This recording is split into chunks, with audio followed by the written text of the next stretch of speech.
Go live in 5 seconds. Oh, here we go. Okay. 3, 2, 1. Blog Talk Radio.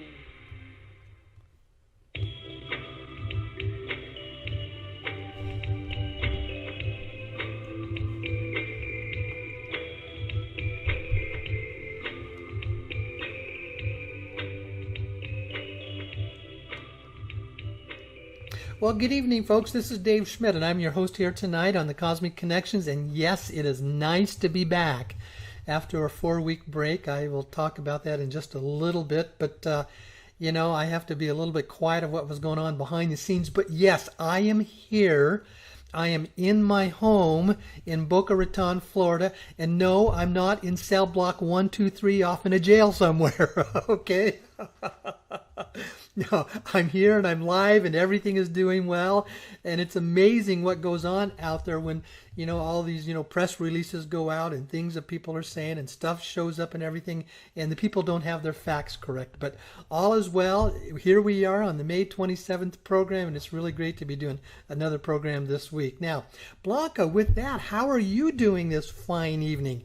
And we're glad to have you back as well. Thank you so much. Well, it's great to be back. I missed everybody, and I missed you, but a lot's been going on since then, so we have a lot to talk about. We sure do. Well, obviously, folks, with what I said in the preliminary preview, I cannot talk at all about Meta One Coin. I'm not going to address that tonight. I won't be taking that up in any of your questions. I've already made just a little side comment on that, and let's just leave it at that. We are in the process of working through with the legal issues on that, and because that's an issue that's before the courts, that really I can't address any of that tonight. So, another side issue, what I'm going to do is tonight we're going to talk about how all this stuff that's going on, you know, with, you know, the coronavirus and the crazy stuff. Is this for real? What's it really coming from? And why are they making us wear masks that don't work, and who knows, and everything else? What's really going on behind this, and how does that fit into the 5th interview of the Neruda interviews? Now, you have to remember that Neruda interview was done 21 years ago, but that interview was so advanced in its material that they held it for 14 years. So it's only been out to the public for about 7 years. And it takes you a little bit to read through it. It takes you a little bit to understand it. But when you do that, you begin to realize, oh my gosh, this totally makes sense about what they're doing. But before I get into that, Blanca, share a little bit more with us about what's going on in your life and what's happening with you and what's happening in Atlanta, Georgia. Well, the good news is, at least from my point of view, because, man, our point of view scrambled about this issue with the COVID-19, but in our eyes, we feel we're lucky that we're in Georgia, which was one of the first states to open up. We've got plenty of sunshine, and it's been stated that this virus doesn't last very long in UV rays, which is sunshine. So we're doing pretty good over here.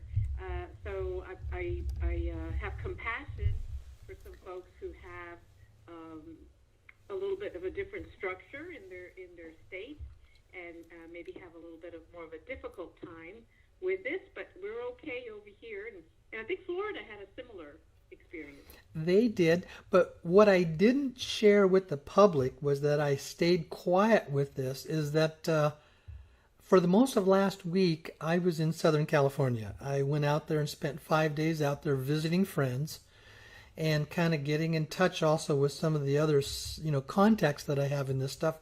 And it was a little different there. They were far more restrictive about what was going on and being able to have to do that. And it was nice to get back in Florida where there was a little bit more freedom and how this stuff is beginning to open up. And but it's been different. It's been quite amazing, and how each state can be handling just a little bit different than some of the others. So, yeah. But I think we're beginning to see things opening up, and we're going to get back into. They said there will be a new normal. This will never, you know, be normal again. Well, that's another whole issue, and I'm not going to go into all those details tonight. But yet, I think, you know, for the majority of the people that listen to this program, I think the majority of you are what I call would be highly conscious and aware people who are understanding. There's a whole lot more going on behind the scenes than what's being explained to us through the mainstream media. So, yeah. Well, Blanca, anything else you would like to share with us then on that tonight? Well, no, but I think the topic that you picked for today is excellent, just given what we've all experienced in these weeks since we last had a conversation, because you could look at any of the structures, whether it's the financial structure, the medical structure, political structure, educational structure, industrial, all of them have been shaken. And so I think that plays right into some of the things you're going to touch on today. Yeah. So, folks, I've been around this stuff for a long time, what I would call spiritual development and awakening issues. When I was in college in my undergraduate work, I was a religion major. And so what are you doing as a religion major? You're studying the value systems of different cultures around the world and how they classify their value systems and what they believe in and where their belief structures are. That was it's been almost 45 years since I started what would be my bachelor's degree work. And then most of you know that I went on from there and I got a master's degree in biblical studies. So I've been around this stuff a long time. And when it comes to what I call spiritual issues, I've pretty much seen most of the stuff that's out there. And what I found over the years, some of the best material that is out there is the Wingmakers material. It's obviously they are coming from what I call a higher consciousness state and what they're explaining. And the Neruda interviews are a part of that.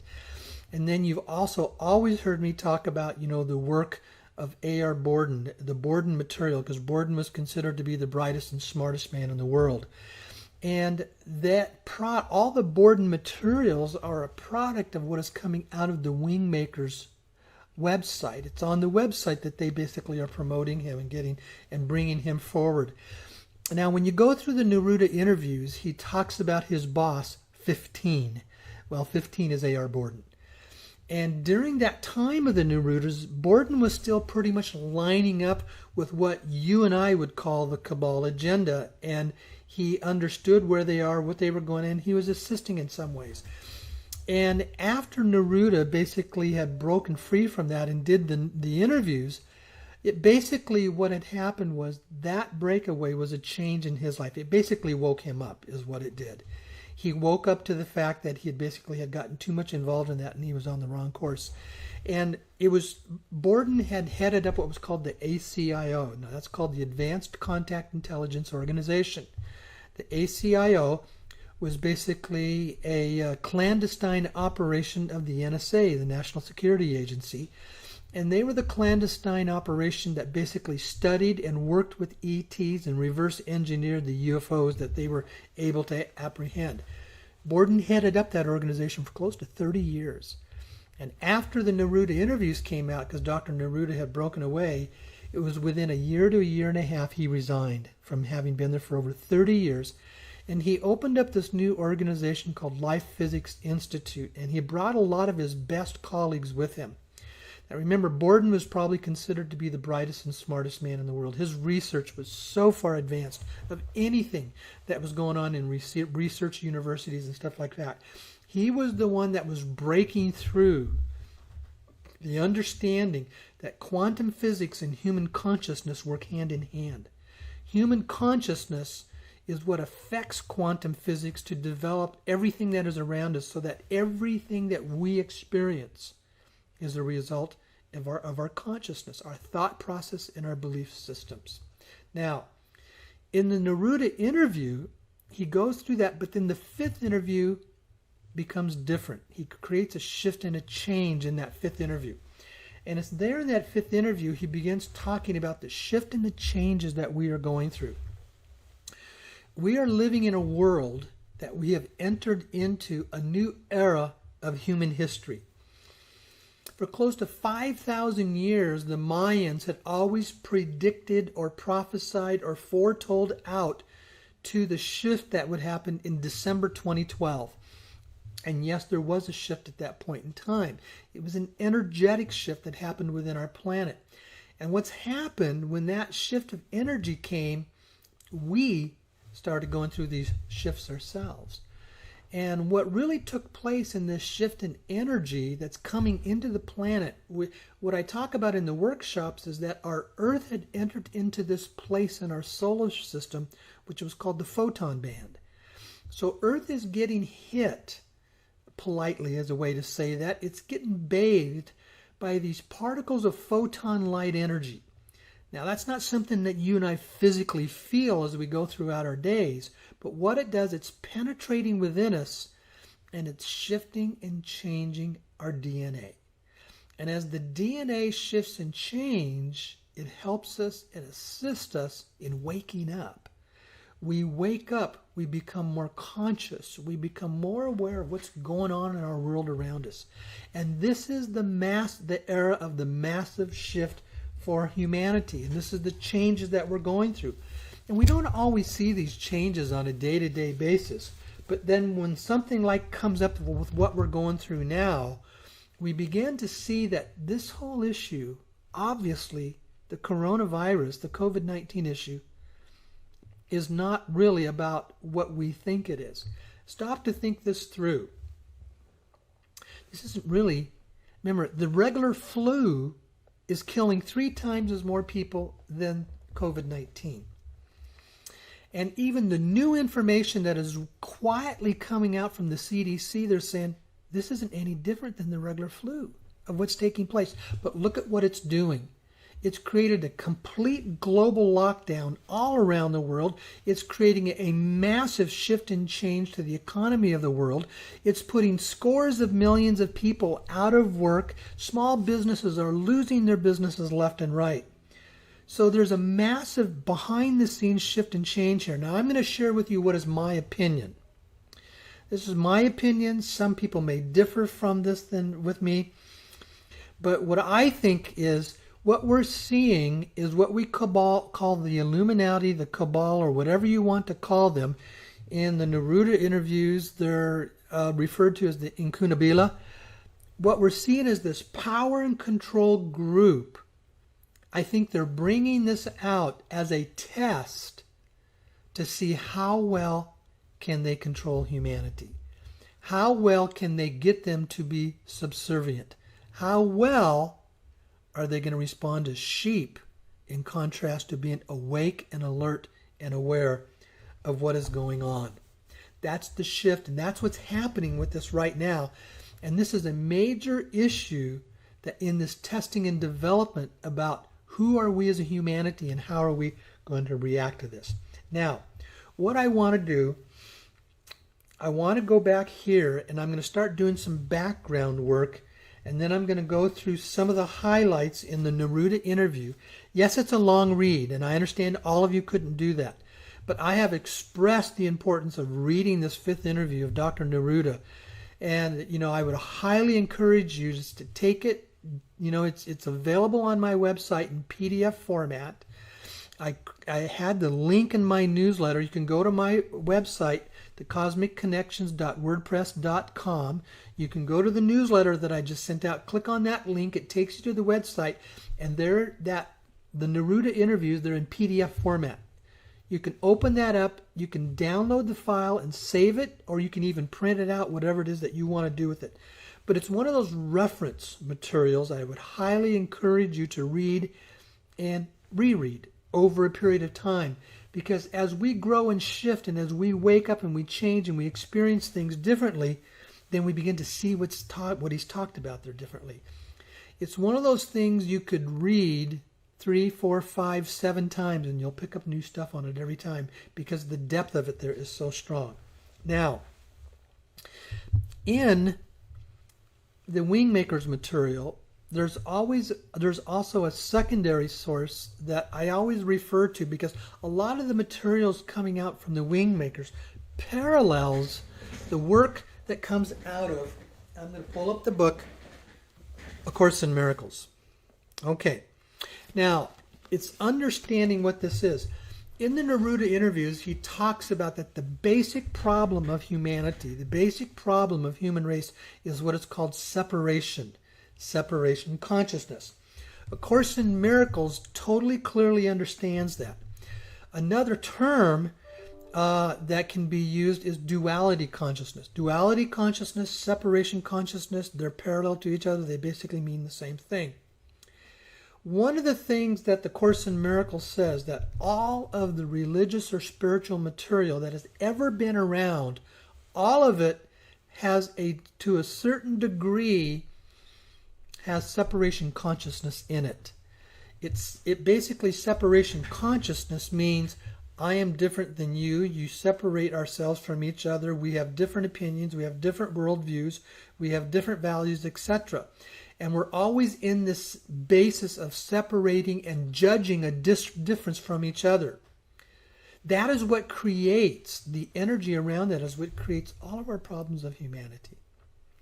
What A Course in Miracles says, it is the only thing that is out there that is pure non-dualistic in its teaching.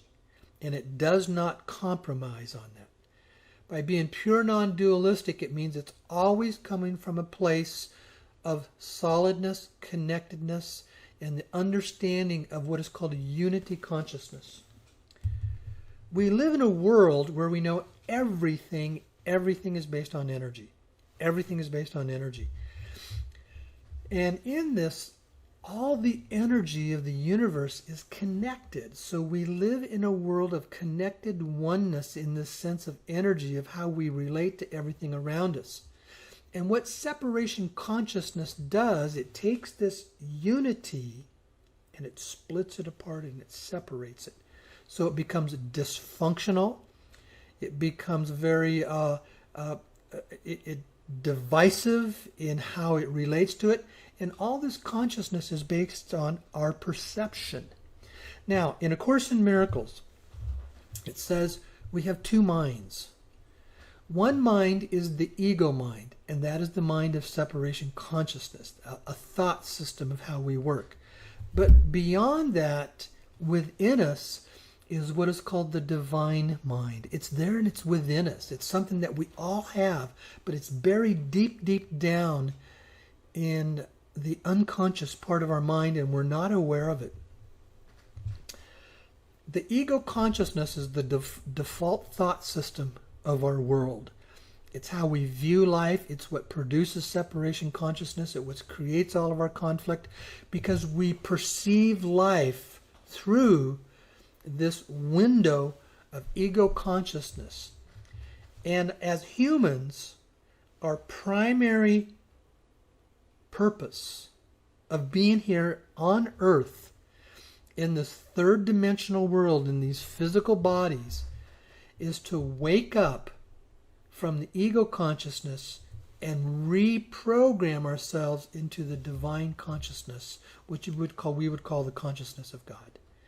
Now, I'm not wanting to get religious around that term God. I'm talking about the divine consciousness of unity, the divine consciousness of oneness, the divine consciousness of essence, of who we truly are.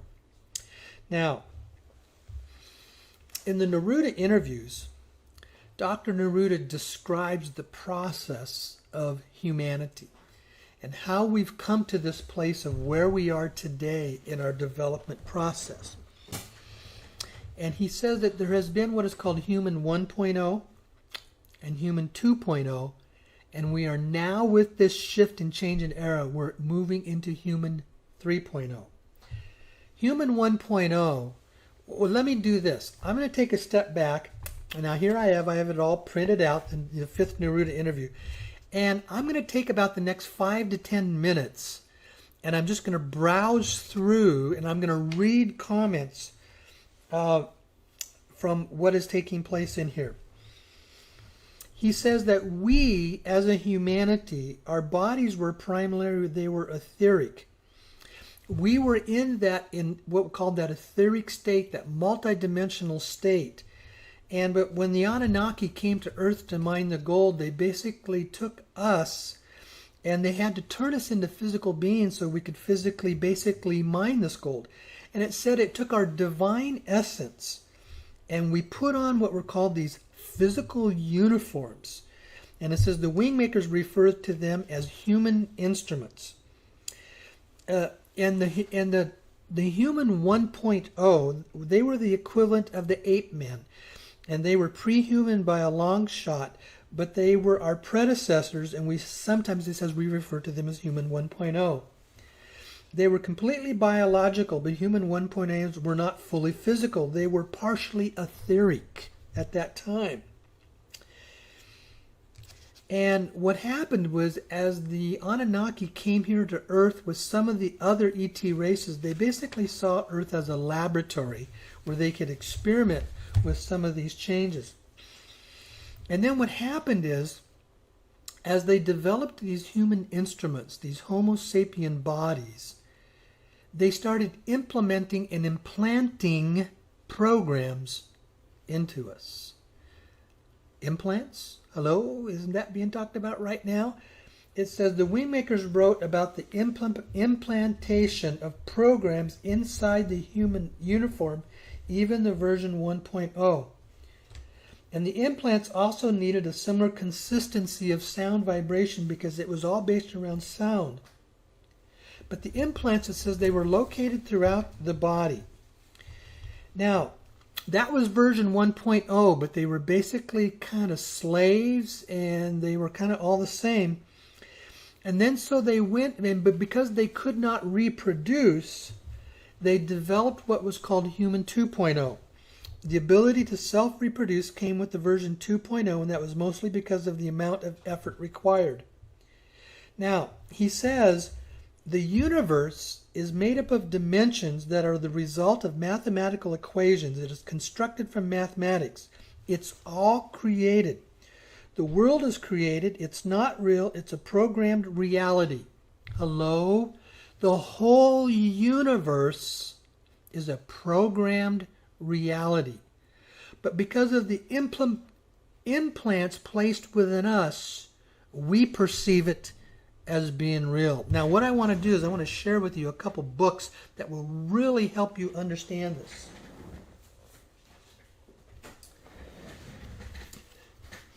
With the Earth being basically, a programmed reality, it basically means that the world is holographic. It's not truly physical. And this is the best book to understand it. The Holographic Universe by Michael Talbot. He takes you in and he discusses the science behind this, the research that is going on in this. It's having to understand how we perceive our world and the different levels of what is called science and physicality. We live in a world where we think everything is physical and there's solidness to it. But when you get that outward physical reality and then you go into the next level, you get into where there are the cells. And then after the cells, you get into the lower level, you get into the molecules, and you start to see them beginning to separate within there. And within the molecules are the atoms. And then the atoms have the three primary components, the electrons, the neutrons, and the protons. And then when you get into quantum physics, it takes you down to the next level. It takes the electron, which we all have been taught is physical matter, but when they look at it and they can get, what is basically these fantastic, microscopes and getting it down where they can observe it at that level, at the quantum level, they find out that the electron is nothing but massive energy that is moving at a very high speed. And what happens, this massive energy comes in and it coagulates, if that's the appropriate term, where it comes into a high concentration and it gives the appearance of physical matter. But it's not. It's nothing but energy. That's the quantum level, and that is the very root and foundation of everything that goes on within this universe. So we perceive the world as being physical, but in reality, the world is nothing but energy, and it moves at different frequencies and different rates. Nikola Tesla said, if you want to understand the universe, get to know energy, frequency, and vibration.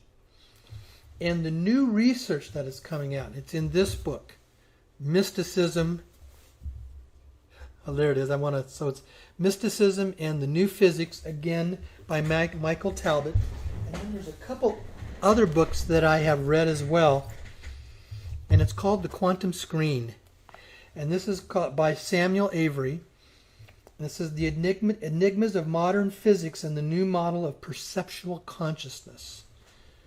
What Borden had produced, and he was way ahead of so many other researchers, is that human thought, human consciousness, impacts the energy at the quantum level, and it puts into place everything that comes out of that, from the quantum level to the atoms, to the molecules, to the cells, to the appearance of physicality. It brings it out, and that is what produces that. Our thoughts produce everything that we experience and everything that goes on in this world. A second book is called Biocentrism by Robert Lanza, and it's how life and consciousness are the keys to understanding the true nature of the universe. It's basically saying, if you want to know this world, you want to really understand what happens here, get to know what is called quantum physics and consciousness and how they work and how it produces and creates everything. Because see, at the end of the day, we are creators. And we're always in the process of creating our world all the time. Borden called that MPO, Manifest Production Observership.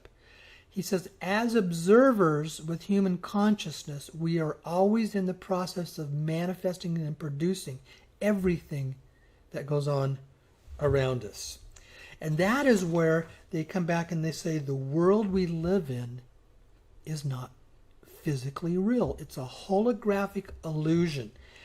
And in the Neruda interviews, he talks about the hologram of deception is what it is. And so our perspective of humanity is to reprogram this ego consciousness, reprogram this third dimensional perception, and move ourselves into a higher state of consciousness where we are aware of what is available for us and who we really are. Because you see, as multidimensional beings of what is the true essence of our being, we are aware of this higher dimensional state, and we have the ability to be in contact with it. But we lose touch with it because our process of thinking and programming has so kept us at a lower vibrational level, is what it does. Now, I'm just phrasing through some of this stuff. Neruda, he talks about, he says in there that we have a need to wake up. If we wish to shift and change our world, we have to wake up to what is going on around us, and so that we wake up from this, what is called this sleep or dream state, to where we're being controlled, our world's being controlled by the Cabal, by the Illuminati. And it says, humans 2.0, we came into this world and it's in a densified position. But we are now in the process where we have the ability to move into a higher state of frequency and a higher state of consciousness.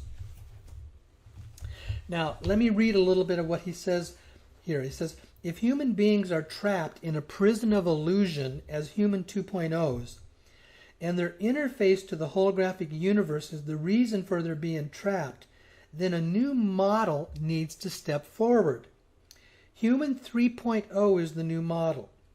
It is the formula of self-realization. It is stepping out of constructed universal reality and living as a self-expression of what is called I am, we are.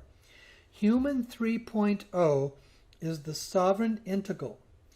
It says, you see, what is called this grand portal, this massive awakening, is a way to synchronize humanity to a new inception point where it is living in the expression of oneness and equality, sovereign and integral.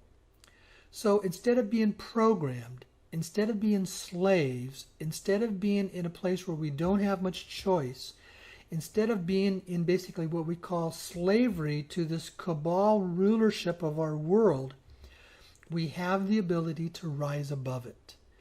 And that is when we move into this sense of knowing who we are in the very essence of ourselves.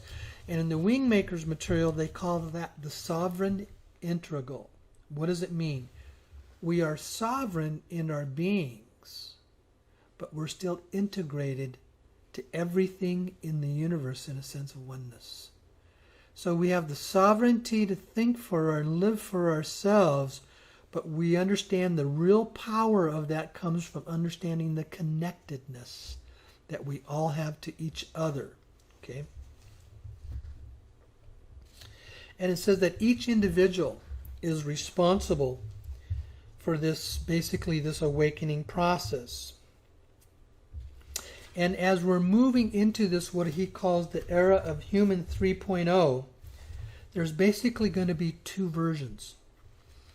There's going to be the version of what they call the sovereign integral, the people who are going to wake up with their consciousness and become empowered by that and to be able to rise above all the drama that goes around in the world. And yet there are still going to be those who in essence are going to choose to perceive the world through the ego consciousness, the third dimension, and they're going to end up being controlled by those who are running what is called this transhumanist agenda. Now let me read a little bit about that. It says basically what we would call a cabal, however you want to define it in terms of titles, is programmed to create their own human 3.0. This version will be predicated on the confluence of technology in the form of biological enhancements that make the human vessel even more of a welcoming environment for the functional implants. The goal is to make an infinite human on the earth plane. The fusion of human and technology, or what some call transhumanism, is the goal. And it says, so human 3.0 for the triad of power is very different from the human 3.0 of the sovereign integral as envisioned by the Wingmakers. You see, he says, you see, transhumanism is separation. It says we are frail, weak, finite, brutish, diseased, and incomplete. And all of these ideas of biological implants and cognitive enhancement are parts of their ideological programming. It says transhumanists want to transcend human suffering, ignorance, and mortality through technology. And the elite, of course, it would only accelerate and accentuate the separation. So what it means is, with the advancement of technology, with the advancement of what is coming our way, they're going to be able to bring technological advancements, i.e. implants, that they put into our bodies that advance the human body. It relieves the human body of its suffering. It strengthens the human body to be greater than what it is on its own. It gives the human body a sense of contentment for all that is there, but underneath it, there's still all this massive control, is what it is. Now, I want to talk about what it is that we've seen in the past about how this cabal has basically controlled our world. We've come from an era in the last 200, 300, 500 years that they have used predominantly two paradigms to control humanity. The first paradigm was controlling the information that we would receive. Now let's go back and let's maybe 40, 50, 80, 100 years. And controlling the information is because they controlled three primary sources of information that we would take into our lives on a daily basis. The first source would basically be the media. Everything that we were reading through mainstream media. And before the internet, we had newspapers and TV and magazines and etc. and radio. And that's where we got all of our information. Well, guess who controlled it? They controlled all that. So they were controlling the information that we were getting through the media sources. The second place of information that they controlled was the entertainment. industry because our lives evolved around entertainment, TV, radio, movies, music, etc. All these were forms that they controlled it so they would control what we were bringing in. And the third form of control was controlling the public education system, which over 95% of the young people in America come through public education. When I was a state senator, I really saw that the power of the public education system was the teachers' union. That was called, and nationally it's called the American Education Association. It's the massive teachers' union. The AEA, the teachers' union, is the largest union in America. You control the teachers' union, you get to control how public education is delivered, its content, and its influence upon the young people of our country. And guess who started the American Education Association? The Rockefeller Foundation. Yes, the ultimate of one of the top cabal-controlling families on this planet, the Rockefellers. They knew by starting a teachers' union, they could control education in basically the Western world. On a side note, to tell you about the power of the Rockefeller Foundation, guess what else it was that they started? The American Medical Association, i.e. the Doctors and Physicians Association. So they controlled the education, they controlled the medical industry, they controlled all the information that had come our way. And that's what they had done for decades. And then comes the internet. The internet has been one of the best gifts to us because through the internet we are able to release ourselves from their control of information, and we're able to understand and hear the truth for ourselves. The example is this program. I wouldn't be able to bring this information to you if it wasn't for the internet. I could write a book, but they would control, how well it's sold and make sure that it would be displayed and talked about as conspiracy theory and all that kind of stuff. But here we are waking up to the truth because the internet is allowing us to do that. So the internet has basically begun to dismantle their power over information. And what we're starting to see now, and this is another whole topic I'm not going to go into a lot tonight, but the dismantling of their second paradigm of power, and that's controlling the world's money supply. If you control the ebb and flow of the world's money supply, you control who gets to become wealthy, and you control keeping the masses of humanity in different forms of financial slavery. They control that by controlling the central banking systems. Every country in the world except two has a central bank. In the United States, our central bank is the Federal Reserve. And for those of you that still don't know, the Federal Reserve is not a government agency. It's a private corporation. And guess who the largest stockholders are in that private corporation called the Federal Reserve? Yes, the Rockefellers and the Rothschilds. Those two combined control over 60% of the stock of the private corporation called the Federal Reserve. So, and the Federal Reserve is the powerful, dominant money supply source of the whole world. Because as the Federal Reserve goes, so goes the rest of the other countries. What most people don't stop to think about is that we live in a world where still almost half of the people on this planet, about 4 billion people, live on less than $10 a day. That's called slavery, folks. The rest of us that live in a modern or an advanced world, we're slaves to our jobs. You get up in the morning, you basically, get yourself ready to go to work, you take care of the kids, you ship them off to school, then you go to work, you work an 8 to 10 hour day, you have a lunch break in there, you come back home, you got to fix dinner, you got to take care of the kids, get them to bed, and you're now lucky if you have 1 to 2 hours a day for yourself. And you get up the next day and you do the same thing. And you do that 4 to 5 days a week, and then the weekend rolls around. It's just playing catch up from all the stuff you didn't get done during the week, or else it's going out and basically doing something of pleasure. That's called financial slavery. You do not have the time and the resources nor the energy to understand the truth for yourself, to do the work of the research, to do the reading, and to do the work to make a transformation to your thought system. Now, on a side note, that's what the real purpose of these currency exchanges in the Meta 1 is for. It's to help us move into financial independence where we can free ourselves from this financial slavery, so we have the time and the resources to do our work, to make our shift and change, to reprogram ourselves, and to help others in the process.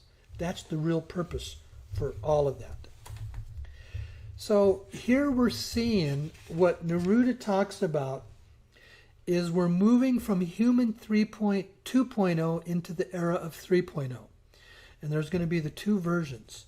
Those that are controlled by the transhumanist agenda and those that are becoming what is called the sovereign integrals. They raise up their own higher sense of awareness and consciousness in this process. We're able to totally rise above all the drama that is going on out there in the world. And what Neruda says, it's really important to understand, this hologram of deception is in the whole universe, not just planet Earth. All the other races, the ET races, all the other planets, all of it. And it doesn't make any difference whether it's the angelics or whether it's the physical humans. Everything in this universe is a part of the hologram of deception. And all aspects of it has to work themselves through it to free themselves from that. Let me read a statement here. It says, remember, everyone inside our universe is a part of this deception, whether they know it or not.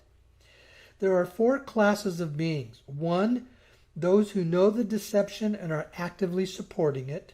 2, those who know about the deception but are unwilling to do anything about it. 3, those who don't know the deception and are unknowingly supporting it. And 4, those who know about the deception and are actively trying to step out of the deception and engineer a process for everyone else to do the same. And that's what we're doing here. This is what we're doing. We're waking up to this hologram of deception, and we're learning how to reprogram the programming that was placed into us to keep us into ego consciousness so we can become what is called sovereign integral beings. And it says our entire universe is created. It's all a part of the hologram implanted within our consciousness framework and the human interface. The universe, as immense as it appears, is a hologram inside a programmed existence in which every human being agrees is reality. See, we call it reality. We perceive it as reality because that is how we choose to experience it. But we remember, we're the ones who are creating that perception. Now, because it's been a hologram of deception, we didn't know that because we're programmed into our ego consciousness. We're programmed to not know this. We're programmed into ignorance. But remember, any program can be rewritten. Any program can be reprogrammed. Any program can undo the old programming and creating new. And that is who we are. And that is what our responsibility is to learn how to reprogram our lives. And that's really the essence of Neruda, what he's talking about. He's saying we live in a world of deception. We have what are called these Illuminati Cabal controlling people that control us. They've programmed us, and it goes back literally millennia of time. And we've gone through this process of human 1.0, 2.0. We're now moving into 3.0, but this is the critical time of change. This is where we have the choice to make the change. And he says the key to making the change is understanding the need for preparation. Let me read this. It says, the Wingmakers have written the materials so that they will be understood by the prepared And age is not a key factor. It is the preparation. Preparation is willingness to change. It is a lack or fear to embrace a completely new paradigm and just as much as to release the old. If a person is poorly prepared for this information, they will defend what this information tears down, which is nearly everything. They are not prepared to step into the vacuum of change that this information brings into their lives. We have to be willing to change, and to be willing to change, it also says that in essence, we have to be willing to let go of our fear of change. I'm kind of browsing through here more of this, and I think I'm kind of coming to the end of the conclusion of what he had there. I think, yeah, I'll pass that on. You see, the issue of change is because we have to be willing to understand, we have to wake up, we have to be aware to the world that we're in. Now, I do want to read just a few statements from another item that I saw today that's talking about the current situation of what's the world we're going to, and it's all talking about wearing the mask. Now, here's what it is. It's basically off the website Prepare for Change, and it says basically, unmasking the truths. Studies show dehumanizing masks weaken you and don't protect you. But underneath this, they talk about a few of the statements. It says the story.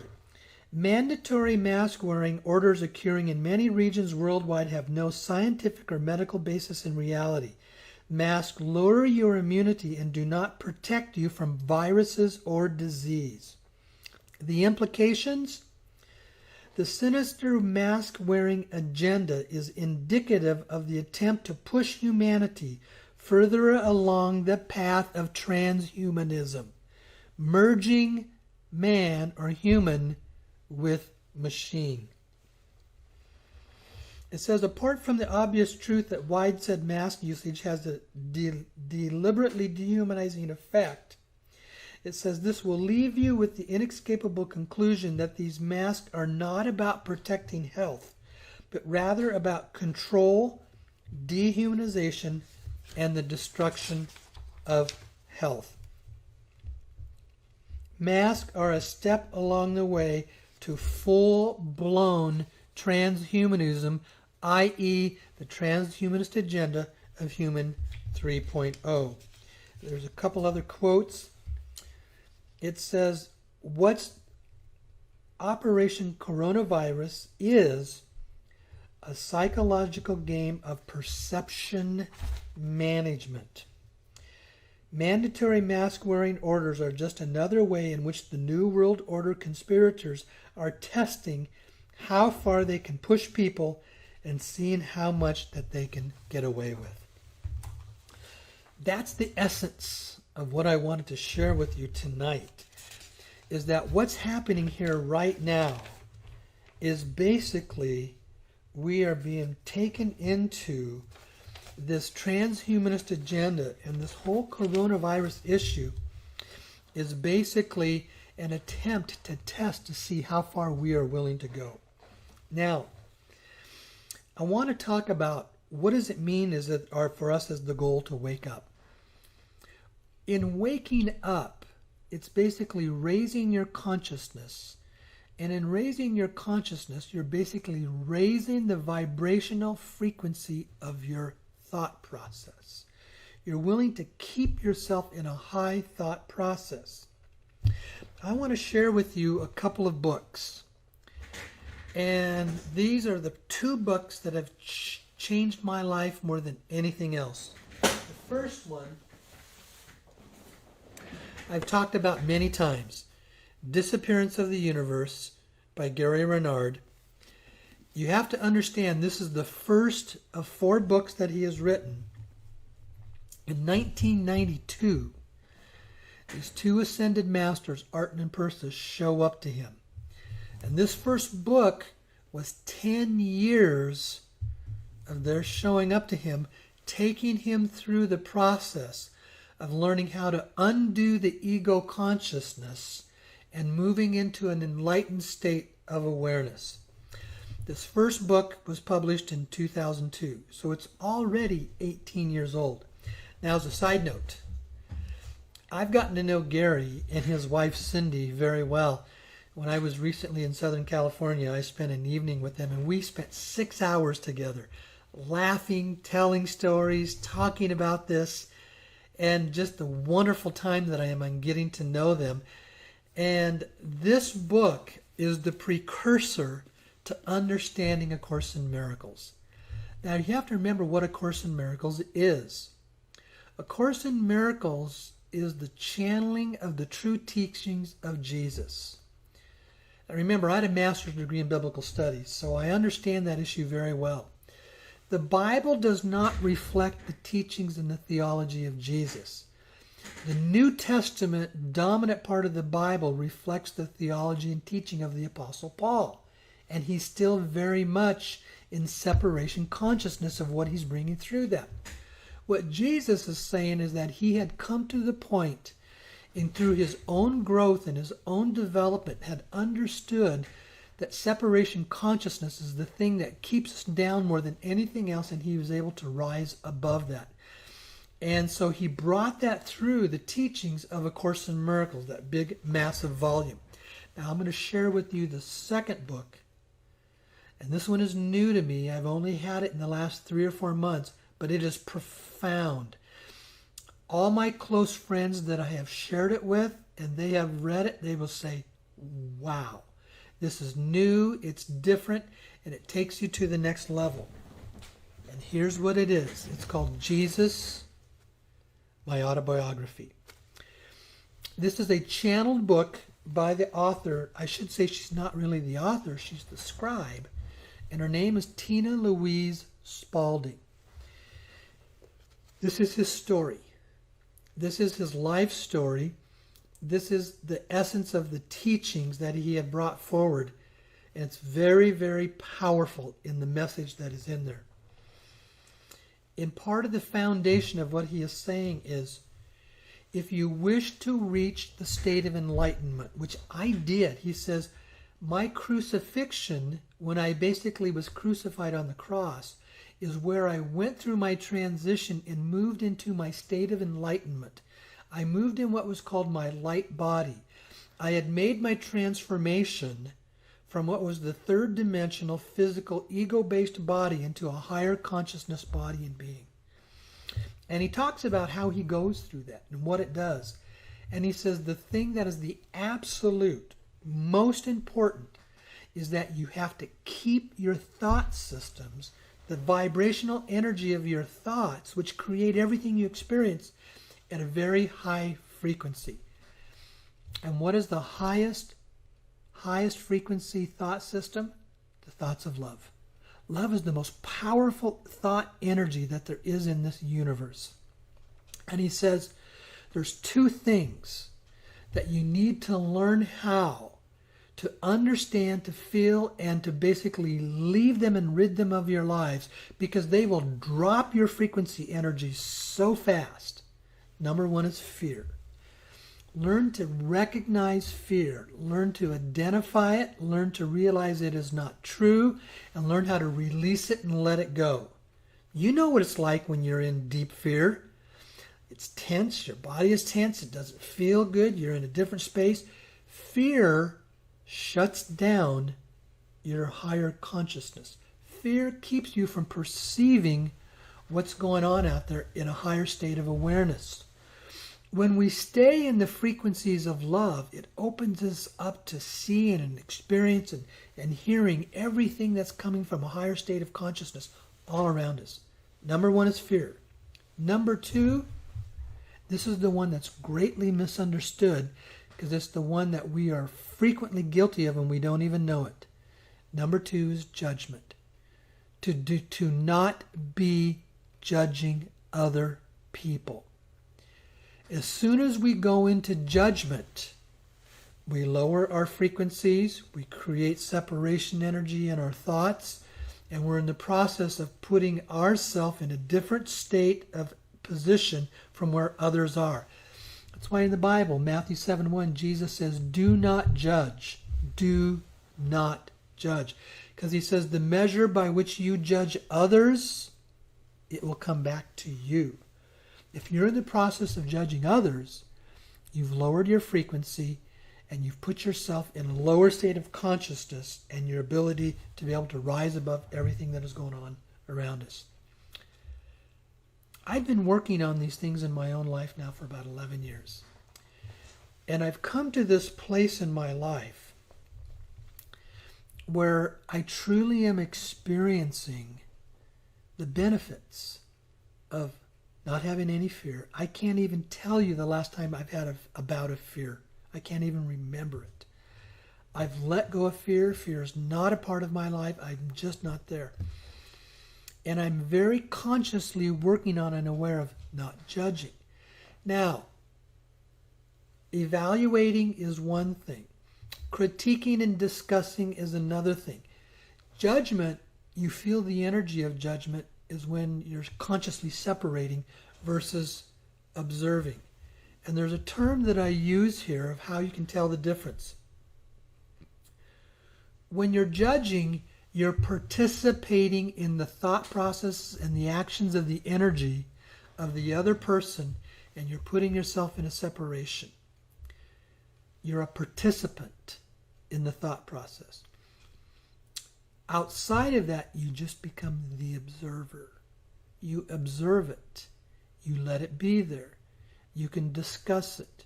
You can critique it, but you don't participate in it. And that is where you can make the difference between being the observer versus being the person who's in judgment. You can stay in a high consciousness state and still have a discussion with somebody about something that may be going on in the world or something that may be going on in somebody else's life without being in judgment. But those two things, fear and judgment, is what will lower your vibration faster than anything else. And when you do that, you keep yourself back into the old program state, the ego consciousness programming, the old, what is called the original Anunnaki implant programs that were placed into us, that is talked about in the Neruda interviews. Our objective is to rise above that. And in the objective of rising above it is to be people of love. See, Jesus was the master at that. He was the absolute master at always loving. He was our prototype. He was our example to say, this is how you do it. Now, let me make a little side note, what's really interesting in the book. The history of Christianity in the Bible basically stops at the resurrection. But in this book, he goes on and he talks about what happened in his life and who he was and what he did for decades after the resurrection. He understood 2 years before his crucifixion that this was his path. He understood that his job was to be an example to humanity. And he said that when he went through the crucifixion, Christianity and the Apostle Paul in the Bible talks about that he has a resurrected body. And he said, no, I didn't have a resurrected body, because that body, that physical body that's just a holographic illusion, in essence, it was destroyed. I understood the power of my consciousness. I understood that the body was not real, and I understood that my thoughts create my world. So what I just did was created another body that had the same appearance as the one that was crucified. So you see, he rose above it, understood the power of everything that was there in his conscious, and he just created a new body. And it says what he did, he went back to his family. He was married to Mary Magdalene, and it says he had 2 children, and he continued to be with them. And then shortly after that, they left Palestine, and they went to southern France. And that's where you hear the stories of Mary Magdalene being there in southern France. And for decades, he was now living in what he called an enlightened state. He could be in the physical body, or he could move into a higher multidimensional vibratory state. And in that, he could even teleport his body and move it to anywhere he wanted to here on the planet. That is why you hear of indigenous cultures around the world where Jesus had come to them, and he went and he was with them for months and taught them how to move into a higher consciousness enlightened state. You hear the stories of him being in India. You hear the stories of him being in China. You hear the stories of him being in Africa. You hear the stories of him being in South America, Central America, and with the Hopis here in North America. And you hear the stories of him being with the Druids in upper parts of England and Great Britain. That is who he was and what he became. And what you're going to see throughout the book, over and over again, he says, you're moving into a new era where humanity has the opportunity to wake up, to take in new energy, and you can learn how to do everything that I did. You can learn how to move yourself into a higher consciousness state. You can learn how to have an enlightened body as I did. You can learn how to move back to being the multidimensional beings that we always are. Now, this won't happen overnight. It's not going to happen overnight. This is going to take some decades to change. But here we are, the ones who are getting to be on the front edge, on the cutting edge of this shift and change. And when you read what Jesus has to say in A Course in Miracles, he says, everybody is going to get there. Because your enlightened state is returning back to your state of oneness with God and with everything in humanity. It's moving back to that state of oneness where we have lived in this deep state of separation for thousands of years. We are going to get to move back into the state of connectedness and oneness with God and everything around us. But when that happens, is up to each individual of their free will choice of choosing to reprogram their perception. Some people are going to get to start working on it now. Others are hundreds of years away before we'll be there. Humanity will shift and change. Life will shift and change.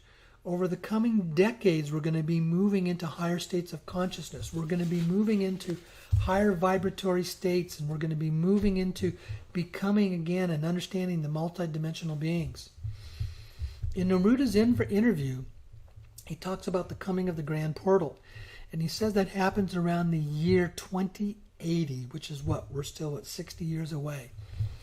My understanding of that is when there's this massive shift and change of energy that takes place, and the majority of humanity is moving and shifting and changing into this higher state of consciousness. So, wow. That's pretty much what I wanted to share tonight, folks, about how all of this stuff that's going on right now, this coronavirus issue, to me, it's basically a state of what we call the Cabal, and they're trying and testing to how they can control us.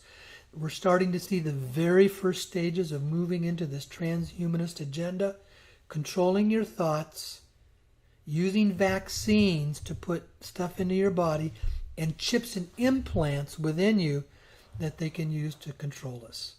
So, that's the program of what I wanted to share for tonight. Blanca, why don't you come on and share some stuff with us and share your thoughts? Are you there? Oh, where'd you go? Let's bring you back on. Blanca, are you there? Hello, hello, hello. Okay. Hello? Yes, now we got you. Okay. I was on the other timeline. Anyway. You were on the other timeline, huh? Right, exactly. Well, it's marvelous information, and I hope the listeners do take some time to read the 5th interview. There's a lot. If you keep in mind some of the things that are happening right now, I think you'll find a lot of parallels to what he's talking about. And you can make a very strong case that there is definitely, I mean, we can use different language to talk about it, but we could say there's definitely a timeline or a string of events that are already, if for the one who's there to look, are leading to the transhumanist human 3.0, like you're pointing out. And there is a timeline that leads to more freedom, to elevated states of consciousness, to freedom from some of the limitations and lack, but it's going to come at a price for humanity. And so it would be interesting for us, as we read this interview, to then use the perspective of there are two, again, it's a model, it's a way to think about it, two timelines that humanity is experiencing. And there's one timeline that's going to lead to freedom and to higher states of consciousness and to other possibilities of a reality experience. And then there's another timeline that's going to be more constraining, less freedom, more programmatic existence. And so then we can decide which timeline that we want to ride. That's something that Alan and I will tell each other, well, which timeline are you riding? And a lot of it has to deal with the frequency that we're embodying. And as you pointed out, some of the lower frequency energies are when we're in a state of anger or judgment or fear. And so if you look at the timeline that leads towards less freedom, this timeline is all about fear, or you're going to die in an instant, or, you know, if you hug your children, they're going to kill you. Some really extreme notions are being put out there. And then people are getting angry if you wear a mask, or angry if you don't wear a mask. So these sort of things are becoming more heightened to the point where if you're on a different perspective, it's going to look rather like Alice in Wonderland to you. unless you're riding that timeline, it's going to look like, well, this is reality. And so those are the things that came to mind while you were talking, and I would share that perspective so that people can start splitting what's going on and getting a flavor for the different frequencies. And so then you know when one is in a state of fear, well, you know which timeline you're riding, because fear is the timeline of more enslavement, more limitation, that sort of thing. Absolutely. You know, what we're seeing in this whole coronavirus issue is so much fear. Do I wear a mask? Do I not wear a mask? Can I touch somebody? Can I hug somebody? What can I do? Where can I go? What can I not do? It's all based around the fear of catching a virus that underneath it are saying isn't any different than the flu. Hello, folks. And the death numbers are exaggerated, massively exaggerated. The death numbers are. The death numbers aren't anywhere near as high. Even there's a report, I really like what I'm seeing coming out of Italy, because they're taking responsibility for what had happened there. And they said 96% of the deaths reported with coronavirus, 96% of the people had serious other health problems. All the coronavirus just put them over the edge for something they were already there for. So there's very few real true singular coronavirus deaths that are going on out there. So you can see the exaggeration and the fear that is going on out there and how it's trying to control us and keep us in that state. And when you step into fear, you shut down your perception to perceive in a higher consciousness ability. So what else would you like to share with us? Well, some people do more research. I think that would include your audience. People will vibe and drink from the fake news, and that's going to go into more control, because if it's very easy to find information that contradicts putting out, so you can find great examples where even Dr. Burke is saying that she was not relying on CDC numbers because they were 25% off. Yes. Now, here's a person who goes in front of the podium and gives you statistics, and she says that they're unreliable, and now the statistics he's putting out is that the percentage of deaths is 10%. And you notice, So, yeah. but that's not the information that mainstream media is going to be parroting, right? Or some of these studies of hydroxychloroquine that are successful, going to be putting that on there.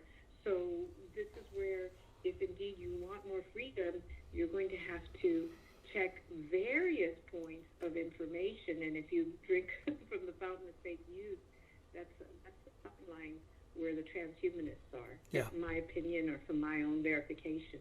Okay. Well, let's do this, folks. If you would like to call in and you have some comments or some questions, again, the call-in number is 515-605-9356. Again, 515-605-9356. And then press 1 on your touch-tone phone, and that lets us know that, yes, you would like to come on the air, and we will basically take on your questions or whatever comments that you would have on there, because right now we only have one person that has shown that, but that has been on there for a long time, and I don't know if they have a question or not. But let's give folks just a little bit here. But folks, because if I don't get anybody wanting to either make comments or have questions, we're willing to call the program for a night here. So, because we've been going for about an hour and 10 minutes. So, yeah. Anything else you'd like to share with us, Blanca? No, I think it's good, and if there's questions, maybe we'll just allow time for that. Yeah. Let's go to this first person, area code 617. I'm not certain if they did that, but let's go ahead and go to them anyway. Okay, area code 617, you had shown that you had raised your hand. Did you have a comment or a question? Just a little both. Dave, welcome back to Max Potential. Okay, yeah. I was struck by the Neruda interviews that seemed to end where A Course in Miracles begins, in that nothing real can be threatened and nothing unreal exists. Yes. And that addresses the 2 points that you made about fear and judgment as being the two sort of weakening agents that are going to be the hook for us in terms of advancing. And he also talks about that the programmer included 4 doors in the universe, but that actually programmers now will tell you that often there's a 5th door, and it's called the back door. And so the back door is the way that we're going to be able to get in and be able to alter the state of the programming that this entire universe reflects and make the requisite changes to transform the world. You did mention in closing that you spoke to Gary Reynard. My hope was that he had read the 5th interview, and if he did, can you comment what his thoughts were about that? I have no idea if he's read Neruda's interviews. We didn't even talk about that. Gary's very focused on what his purpose is, and so he may not even be into that. He may not have read anything around that. He's now been, for almost 28 years, he's had this relationship with Art and Persis showing up to him. He's put out 4 books for basically his conversations with them, and he's now in the process of doing his 5th book. And so I did also get to talk with both he and Cindy. He and Cindy are coming out with a book together about relationships, but Art and Persis don't show up in that book. That'd be a separate one. Mm-hmm. But he said the 5th book, I asked him if he could share the title, and he says, no, I can't. I'm not allowed to do that. He says, I haven't even shared the title with Cindy yet. So, and but he did say it's about taking your consciousness to the next level. That's what the next book is about. And so it's probably still another year away before it's going to be coming out. But I've read all of his books multiple times, and they so speak to me so deeply, and they're so powerful. And he's very focused on what his purpose is and who he is. So, yeah, I doubt he's even gone into that. So, well, thanks for tonight's subject. It's really appropriate, and you're doing your part to bring the 5th interview forward. So that's a wonderful thing. Great. Thank you very much. Okay. Mm-hmm. Okay, let's go on to the next caller from area code 918. Stephen, you're on the air. What can we help you with tonight? Yeah, brief question. When you referenced you were talking about the masks in some article. Is there a website you pulled that from? Yeah, it's called Prepare for Change. And hold on, let me see here. I don't think it's calm. No, it's just, I would just go into Google and do Prepare for Change, and you will see that they have a blog site and they put out articles every day. I subscribe to it. This was one of the articles that they had today, and it was absolutely great. And it's just called Prepare for Change. And you can choose, there's a newsletter they put out. You can choose to sign up for the newsletter. And I don't have their website in front of me, but you could Google it and find it. And if you can't find it, I did Google it. If you can't find it, send me an email, and then when their newsletter comes through tomorrow, I'll send you that link to their website. Okay? If you can't find it, Perfect. send me an email. Thank you. Okay? Appreciate it. All right. Okay. Thanks. Yep. Okay. We're going into the next caller. It's Linda from area code 250. It's coming up. Linda, you're on the air. What can I help you with here tonight? Hi, I was just wondering if you were going to do an update on the currency exchange at all this evening. Well, there's nothing new. There is nothing new on the currency exchange. I did talk about a week ago with my brokers, and they basically say we're just waiting. They're waiting for the decision to come down from the higher decision makers. Everything is ready to go, but there's no new news. So there's not much to say. So, yeah. Oh, okay. They're ready to go, but somebody just has to push that button. Well, it's basically the decision makers are the three large primary world leaders plus a fourth person. And that's President Trump, President Putin of Russia, President Xi of China, those three, and there's a fourth person involved. And those four people together are deciding when this is going to be released. Mm-hmm. Yeah, but I can say again, they have reiterated they're very familiar.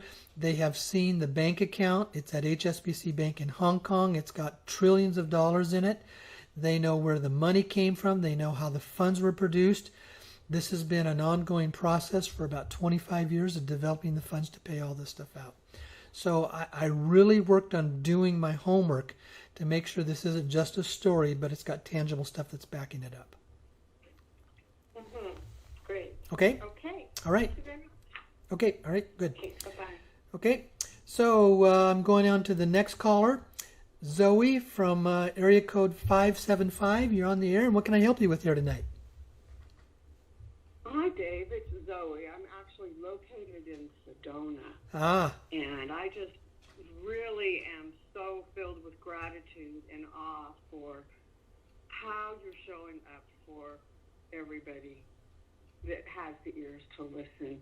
I printed out the 61 pages into 5, and I'm like, I couldn't quit reading. It was the best information, and it just rang with such a level of truth and high vibration that Yes. I was in awe.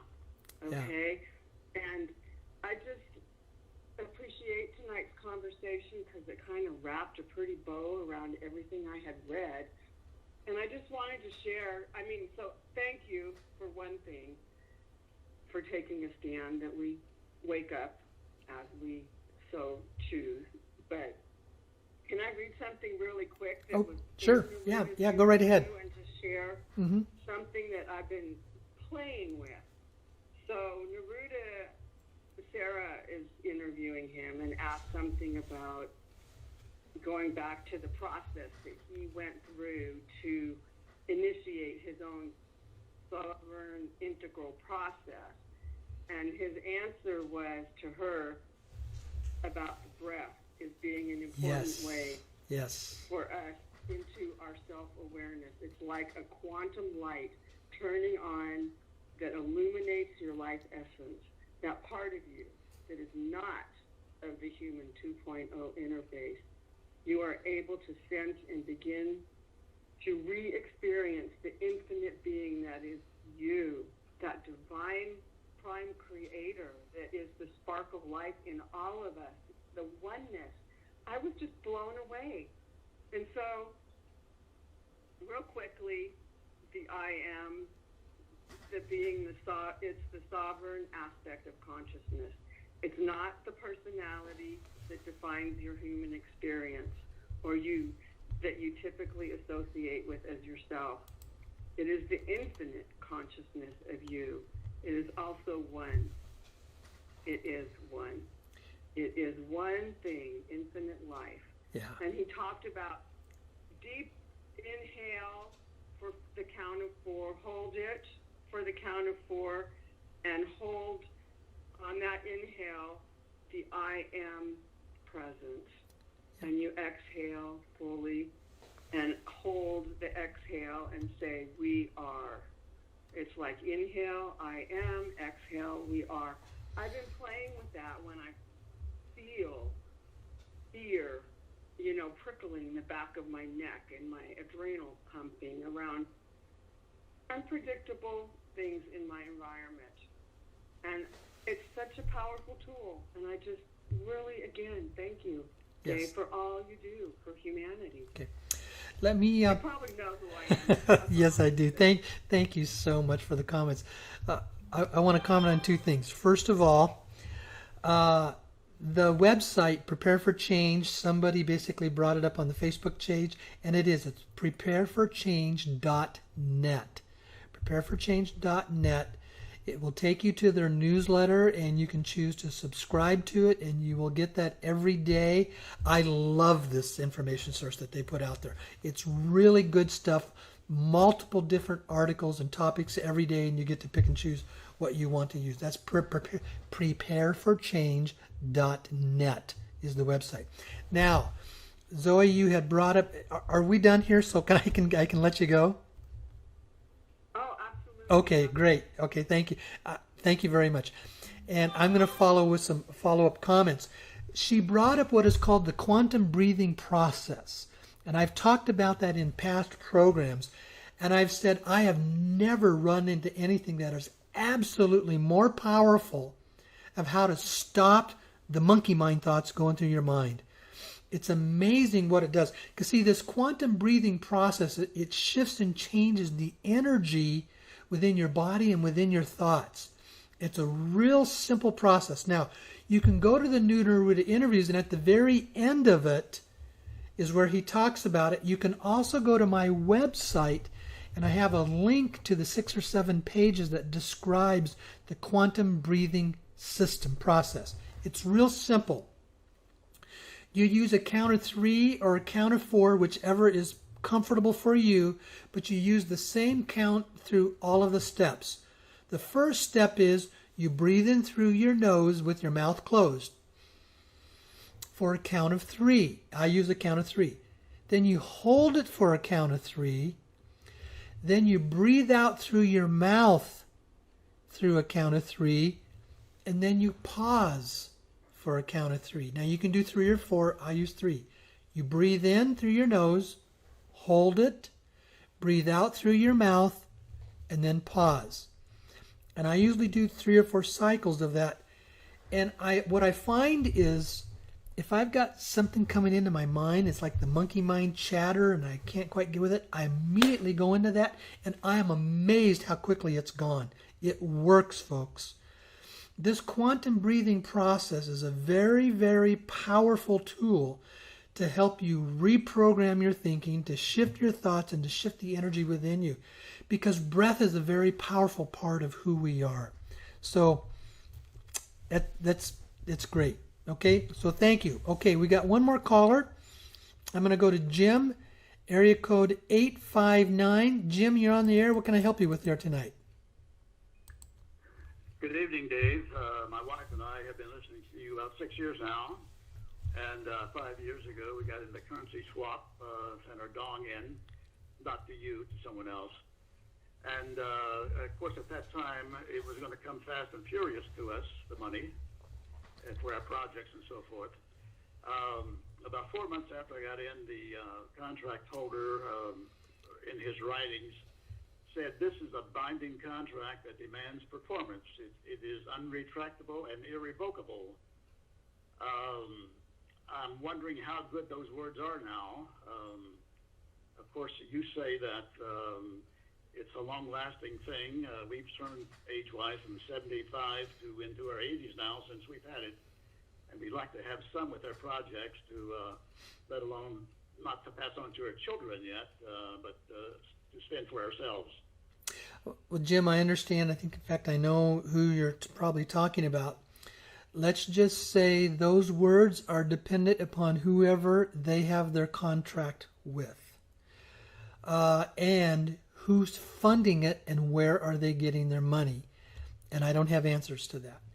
See, those words are only as strong as the contract, who is providing the contract with them, and where are they getting the money to back up what they're talking about. So those are great words, but I would be very, very cautious about it because, you know, anybody can say that, but if you don't have the money and you don't have a contract, it doesn't mean anything. So that's the end of the day, that's what it is. And that's why I said I did my homework. I made sure that whoever I was going into contract with, that the contracts were solid and that the funding, I knew where the money came from and how they got it and how reliable it is.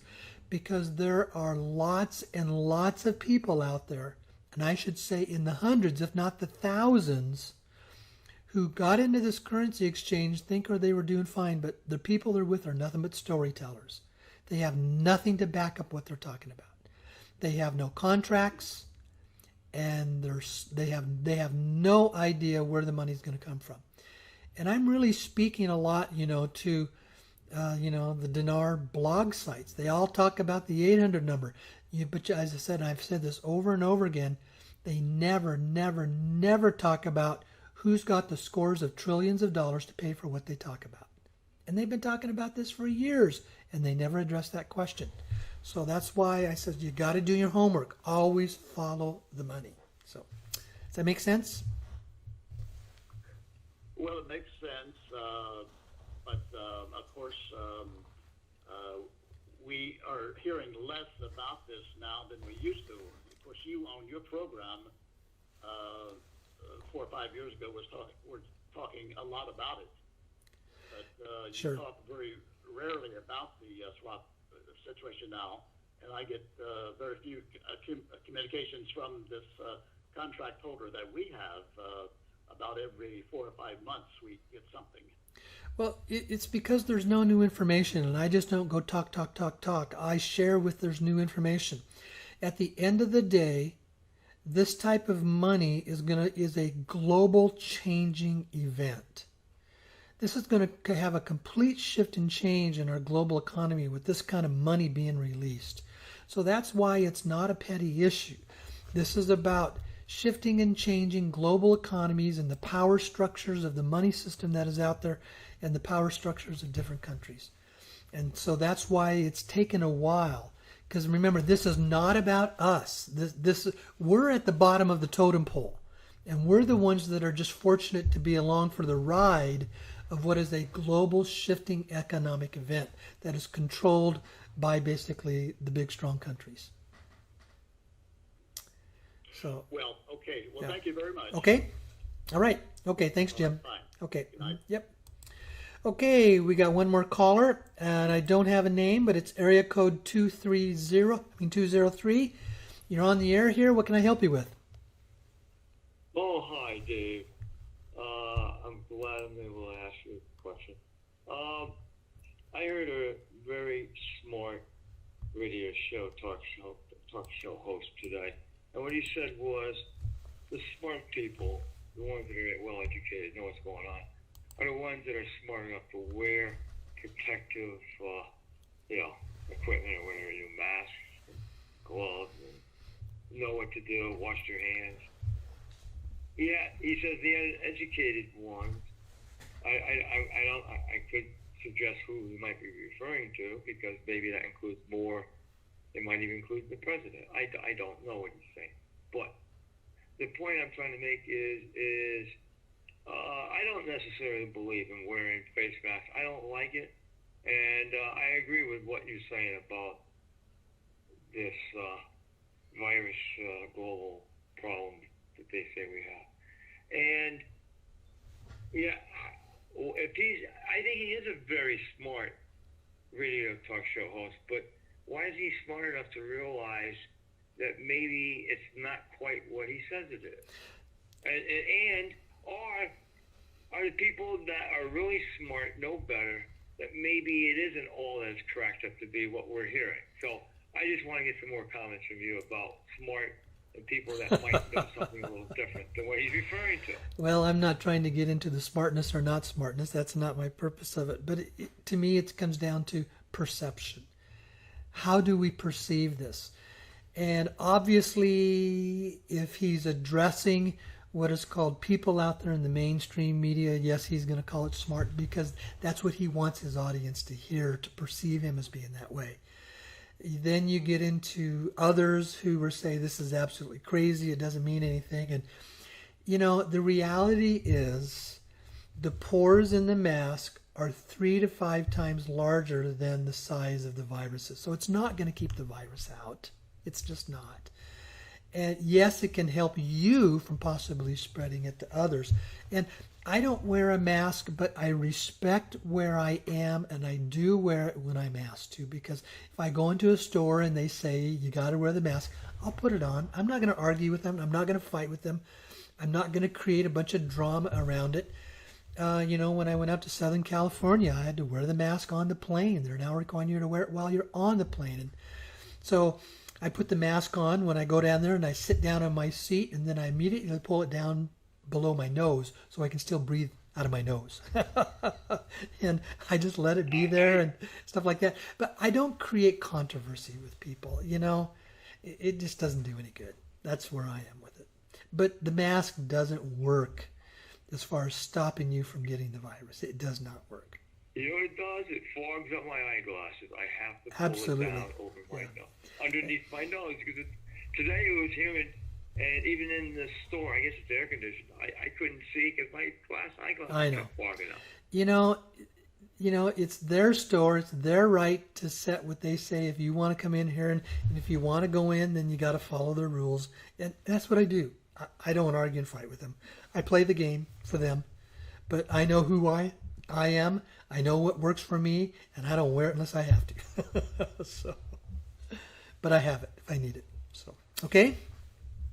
One other final question. Sure. Is somebody is saying that something financially will happen globally this year. Do you believe it is going to happen this year? I do. Let's just say I'm not at liberty to talk about it, but in the last week, I've had some conversations with some people that are very, very highly placed to understand what is going on. And if what they say transpires, and that could be within the next 2 weeks to 2 months, we're going to see a massive global financial shift. Wow. I'm not at liberty to talk about it right now, okay? I can say, obviously, in 2 to 3 weeks, if it happens, I can talk all about it I want. But right now, for confidentiality, I can't talk about it. But yes, I do. I believe. Very much stay tuned to you. Yeah. I do believe that we are ready to have a massive shift. Because if it's as they described it, and I trust what they're telling me, this is going to create a massive global financial shift. So, yeah. Okay? Wow. All Thank right. you. Okay. All right. Thanks. Thank you. Oh, I didn't get your name. What was your name? Oh, it's Peter. Okay. Thank you, Peter. Peter. Appreciate it. Okay. We always like to have people share their names when they come on the program, but thank you. Okay. Great. Certainly. Have a good evening. Okay? You too. Yep. Well, Blanca, I think that's all everybody that I see tonight. What would you like to share with us before we wrap up the program tonight? Well, it's interesting. We had Zoe comment that she was quite inspired by what she read. And we've talked about this before, but the Wingmakers material is quite extensive. And if anyone is either just getting introduced to it or hadn't heard us mention it, there's an entire website they they can go on to Yes. wingmakers.com, and they can download all kinds of information there, just as cutting edge and inspiring and empowering, in my opinion. And so if this material tastes good to you, Yeah. there's more on that website.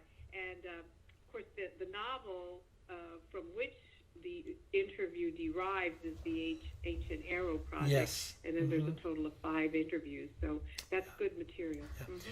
Yeah, if you want to know that whole story, you start with the novel Ancient Arrow Project. And then out of that is where the Neruda interviews come from. And also, it's important to know that Dr. Neruda and the lady that interviews him, Sarah, that is not their real names. Those are pseudonyms to basically protect those people. And they also brought a little bit of pseudo information in there so that they could protect the content so that the Cabal wouldn't destroy it and take it down. So it's important to know that, okay? All right. Okay. Anything else then before you want to share with us before we call it an evening? No, I think we're good. We I think we are good. And conversation. And thank you everybody for joining us tonight. And so we'll call it an evening here, and then we'll see you again next week here on the Cosmic Connections. Thank you very much. Thank you Okay. for using Blog Talk Radio.